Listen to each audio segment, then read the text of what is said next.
and darling viewers, it's Jen here at Check Her Joy, and this time I'm reviewing The Vision. This is a 12-issue run of comics from Marvel that follow the character of Vision as he starts to create his own family that are also synthesoids, which are kind of these part living being human type things, part androids.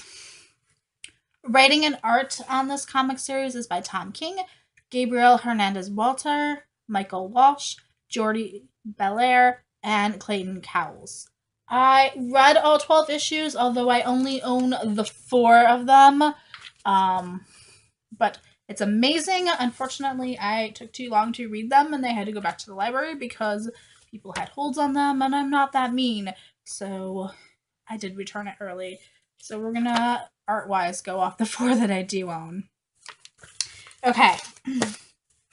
So Vision is this interesting creature because he's not entirely human, but he's also not entirely a robot.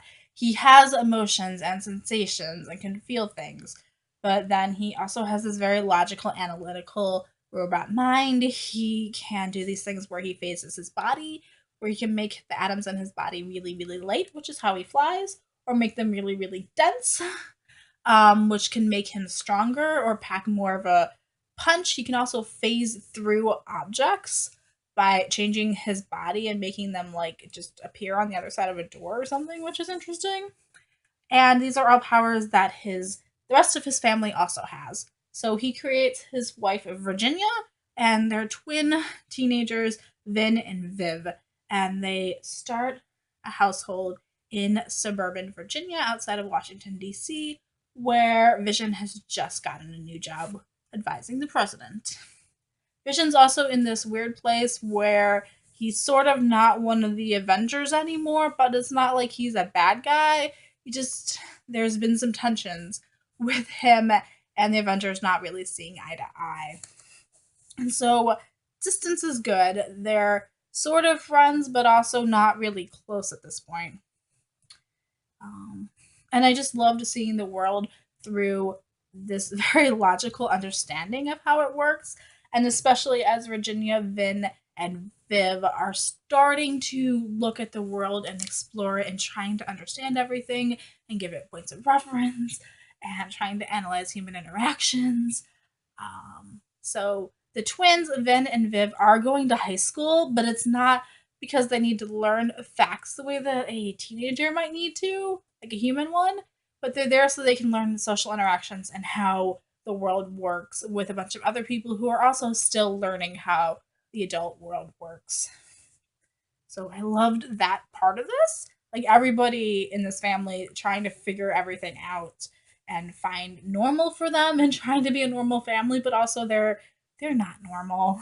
A really big part of this storyline is exploring what it means to either be human or to be normal, and whether or not these guys fit into it or the people around them fit into those two things. Mostly, this seems to be a character study on Vision and humankind in general, which I love. It's kind of got this creepy Stepford Wives feel to it, where you have this seemingly perfect community that has its secrets. So there is something sinister lying underneath all this normal happiness, and the main conflict comes from Vision's past. One of the villains, the Grim Reaper, shows up, and Virginia, Viv, and Vin deal with it because Vision's not home, and the decisions that they make are maybe not the best. And there's this awkward bit where do we tell Vision that we just did something that he wouldn't have done and be honest, or do we keep this a secret from him? And there are some definite consequences for what they did with Grim Reaper. So there's a lot of kind of ominous foreshadowing happening in this book. So for instance, their neighbors come to say hi and introduce themselves and bring them cookies. And it's a bit weird because the Visions don't eat, so they don't need the cookies and kind of just throw them in the trash. But also there's some foreshadowing happening, like eventually one of the members of the Visions were gonna end up setting their house on fire and killing them. So right off the bat, we know that something dark is happening in this story. And I kind of love it. It's a little bit cheeky at times too. Also, I love this color palette, and the art is amazing. The green and the pink together is kind of soothing. It's a little bit more toned down than some of the other versions that I've seen, but it works really well together. It looks very suburban. I love the house and how they have this table and they have family time where they sit down at the table and talk to each other, but they don't need to eat. So it's literally just them conversing with each other and checking in and, what happened today? What did you learn? And my favorite part is Vision trying to be normal. And we've also got stuff like the kids going to school, but also not be normal because instead of walking to school, they fly to school. And obviously, they're pink and green and don't look normal. They're obviously not normal teenagers. And how their classmates react to that, and the friends that they do make, and maybe they have people in this school that are little, oh, actually in the community as well, who aren't necessarily going to be happy about having androids moving in down the street. So there is a lot of prejudice and bullying and pushback from the community also. And some people just aren't outright antagonistic towards them either, but they don't necessarily trust them either. So it's really interesting to see just the whole dynamics of what happens in this, trying to be the seemingly perfect suburb that definitely has some strange things happening. Some of them relate to the visions, some of them don't. Also, more visions past than just Grim Reaper show up in this. He's struggling with whether or not how he feels about Virginia, because this is his second wife.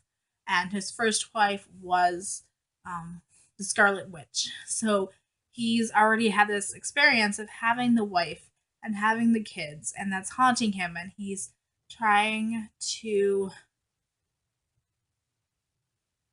also reconcile that with his new family. And is it the same? Is it okay?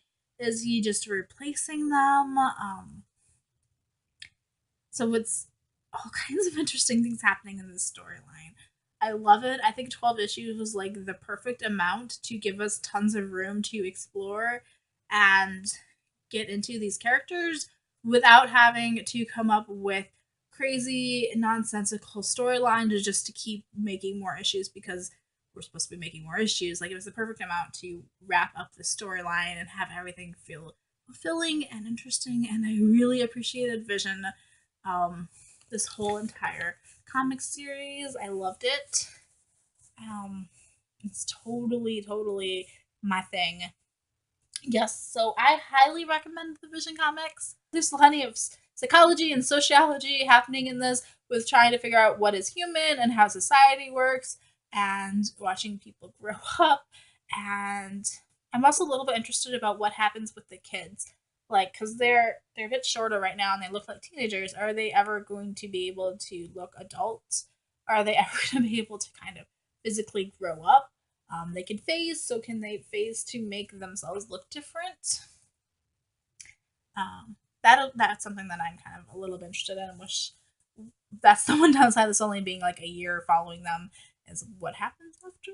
There are some fight scenes in here and lots of antics and craziness and some definite suspense and stuff. So if you like more of the comic book pow bang, that's in here a little bit too.